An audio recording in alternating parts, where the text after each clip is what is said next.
গায়ে কম্বলটা জড়িয়ে নাও। ধন্যবাদ স্যার, অনেক ঠান্ডা পড়েছে। আরে এই লোকটা কে যে ভিখারিকে কম্বল দান করছে?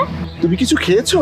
না স্যার, 2 দিন ধরে কিচ্ছু খাই নাই। এই ছেলেটা তো আমাদের বাড়িতে কাজ করতো, সে ছেলে। যাই সামনে গিয়ে দেখি। আচ্ছা তুমি এখানে বসো, আমি তোমার জন্য খাবার আনছি। ওই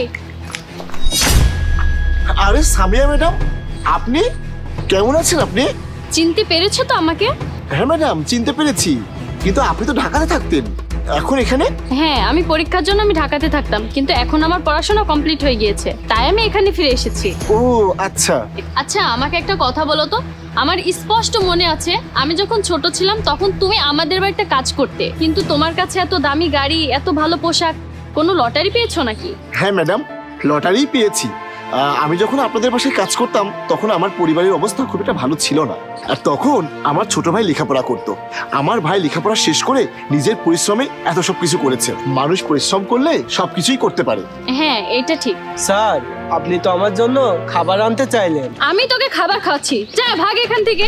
আরে সামিয়া ম্যাডাম, আপনি ওর সাথে এভাবে কথা বলছেন কেন? আরে তুমি এসব ভিখারিদের চেনো না, আমি খুব ভালো করেই চিনি। ওরা দিন রাত এখানে পড়ে থাকে, যদি গাড়ি টাড়ির নিচে পড়ে তাহলে আমাদেরই দোষ হবে। আরে ম্যাডাম, একটা গরিব মানুষ এখানে বসে আছে, তো কি হয়েছে?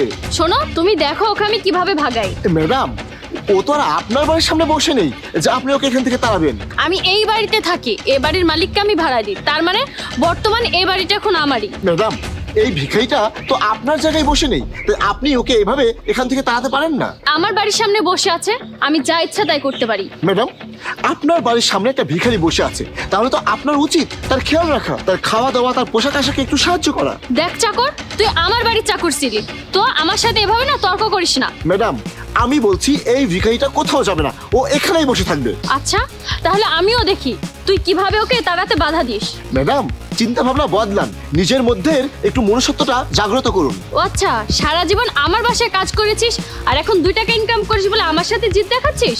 ওই দেখ বাড়ির মালিক আসছে, এখন আমাকে আর কিছু করতে হবে না, যা করার উনিই করবে। উনি এক্ষুনি ভিখারিটাকে তাড়িয়ে দিবে। আরে সামিয়া ম্যাডাম, কি করছেন? স্যার আপনি চলে এসেছেন, ভালোই হয়েছে। দেখুন না, আমি ভিখারিটিকে এখান থেকে তাড়িয়ে দিচ্ছি, কিন্তু উনি যেতেই দিচ্ছে না, আবার একে খাওয়ানোর কথা বলছে। দেখুন ম্যাডাম, এই লোকটা যদি আমাকে বলে এই ভিখারিকে নিয়ে গিয়ে খাবার খাওয়াতে হবে বাড়িতে, তাহলে আমি সেটাই করব। কিন্তু কেন? কারণ ইনি আমার ভাই। কি?